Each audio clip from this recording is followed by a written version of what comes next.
recently, and in a very short amount of time has made a huge impact on the community. She was called out on Facebook for her good deed the other day, and as the post reads, Cami Miller is an amazing person with a heart of gold, and I am nominating her as a bloody do-gooder.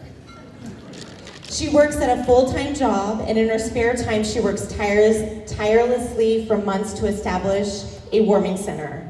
She gives her own time, her home, and of herself to help people every day, and with all of this, she still manages to take care of her family, be an amazing friend, and a mentor. She feels she deserves this I feel that she deserves this nomination because she goes far above and beyond in everything that she does. The City of LeGrand must agree with me because she was voted the Chamber of Commerce Woman of the Year. Ladies and gentlemen, please welcome to the stage, Cami Miller.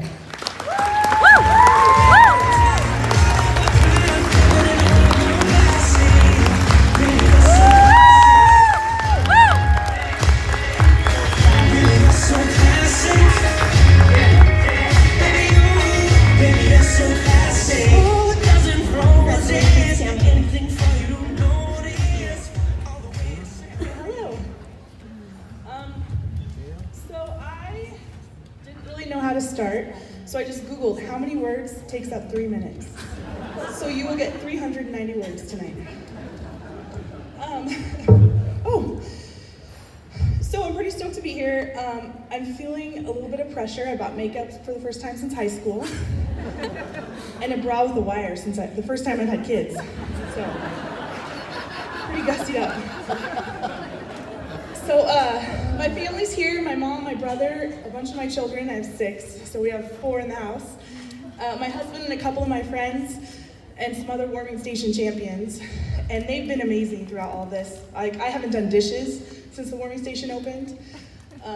Whenever I need a night off, Jen and St. Audrey step up and take over. It's been awesome, and it's definitely, like, everybody deserves as much credit as me. I'm really nervous. So, I really appreciate the Chamber and all of you for thinking that myself and the warming station are worthy of this award. And I'd just like to say that the warming station is open at night. It's a place for people with nowhere to go to come stay. We don't ask any questions. We don't make anyone show ID. They just get to come, eat some food, have a place to sleep. We play dominoes and hang out at night. It's wonderful. We've served 37 different guests as of last night, and we have an average of 6 people a night. Yeah, it's amazing. The people that come stay with us, we've had a family that was just like out on their luck. They stayed with us for 2 weeks, and the kiddos didn't miss a day of school, and they had a shower and food at night, and food in the morning. They had breakfast before they went to school. They did their homework with the volunteers. I mean, that's the kind of stuff that's happening.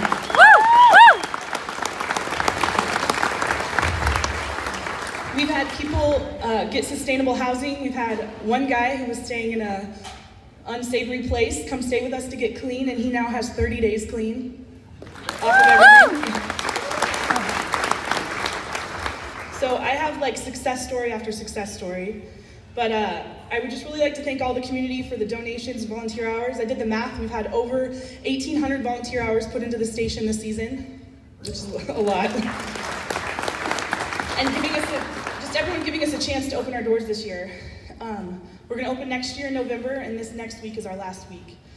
So I have a little irony I'd like to share with you.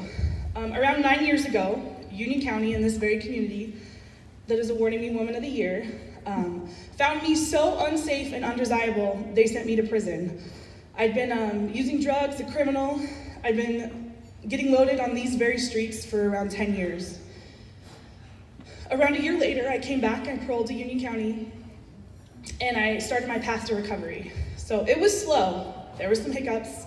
I messed up a couple times, but this community embraced me nevertheless, and I needed a lot of support, and you all did that for me. So the 12-step fellowship that saved my life, that I'm still a part of, the church that allowed that 12-step fellowship to meet in their basement, the social workers who enrolled me in state health care, the landlord that gave me a chance. That wasn't on purpose either. The Head Start program that helped me be a parent again, all that really lifted me up when I really needed it. The community that sent me away embraced me, and they forgave me despite all my flaws. And that second chance has made me a productive member of society, and not just productive, but thriving, engaged, and helpful. So we have a saying at this station: every guest is to be treated with unconditional positive regard. So we don't care where they're from, or where they've been, or how they smell, or what's going on. We treat them with respect, and we welcome them in, and we offer them something to eat, and a pair of socks, and some chapstick, or whatever they need. And what we mean is, when we treat people with respect and dignity and help them where they need help, they become the best versions of themselves. You all lifted me up, and now I get to lift others. So we have a special thing going on here in Union County, and myself and the warming station are definitely a product of it. That's all I have. Thank you.